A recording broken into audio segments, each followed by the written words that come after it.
You just elected S-Corporation status. Now what? How to stay 100% compliant. Hi everyone, I'm Josh from Katz CPA, and today we're going to talk about everything you need to do after you form your S-Corp. Unlike an LLC, where you can run your business at the end of the year, report your taxes, it might be a flow-through entity where you don't need to file a separate corporate tax return. S-Corporations are different because you're going to have a lot of different filing obligations at the end of the year and also throughout the year. These are important to make sure that you do them and you do them correctly. First of all, you've confirmed your election by filing the Form 2553. Now that you have the Form 2553, the IRS is going to send you a confirmation, and it's important to keep that confirmation in your records. That's going to be probably the easiest step. The next thing you need to do is set up payroll. You could do yourself either kind of filing the forms manually, which is hardly ever done anymore, or you could use a software like Gusto. I would usually recommend using an accountant. Payroll is something that is very easy to get wrong. So I think the best thing to do is to work with someone who knows what they're doing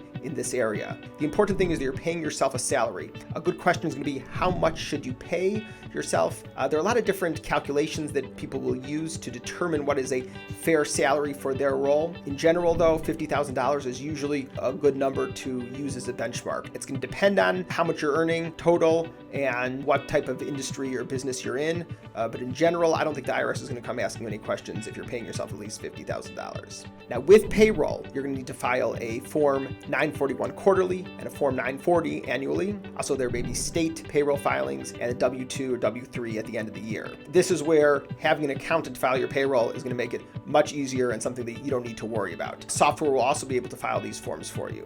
Next, we want to definitely separate your personal and business expenses. As part of having an S-Corp now, you want to make sure to track your distributions and your owner's equity. After paying yourself a salary, you can also take distributions, possibly tax-free, up into your basis. But the only way to make sure you know what your basis is to use bookkeeping and to make sure that everything is tracked properly, consistent with your payroll. We're going to recommend a bookkeeper if you have an S-Corp. If it's very, very simple, maybe not. Maybe you could do your own bookkeeping, but this is something that should be done monthly to record all your income, all your expenses, and make sure that everything's up to date and reconciled. Now, at the end of the year, you're going to have additional filing requirements. You're going to have to file an 1120S for the S-Corporation return, and you're going to get a Schedule K-1 for each shareholder.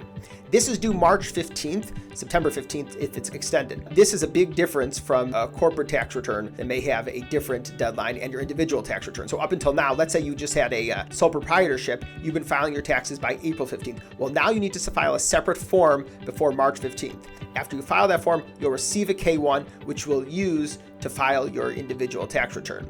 State corporate tax returns may also be required, depending on which state you're in. You also want to keep track of your corporate records throughout the year, meeting minutes, bylaws, review your state regulations, pay franchise taxes, watch for estimated tax deadlines if you owe any additional taxes outside of payroll.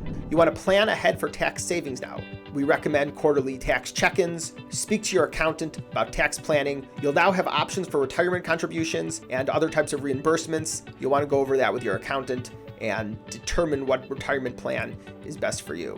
In closing, the important thing to remember is that now that you have an S-Corp, you have new obligations. Number one is payroll. How is that payroll being done? And then the additional tax filings throughout the year and at the end of the year. And this is a big difference. We work with a lot of people every year who come to us say, oh, I opened up an S-Corp. I opened it last year. I opened it about 2 years ago, but I haven't done anything different. I haven't filed the corporate tax return. I haven't filed the 1120S. I also haven't been paying myself a salary. I haven't been doing payroll. At that point, it's much harder to get caught up than had you filed everything correctly from the beginning. If you just elected S-Corporation status and need help staying compliant, contact me and we'll set up a consultation. If you enjoyed this video, like it, subscribe, and we look forward to seeing you in the next one.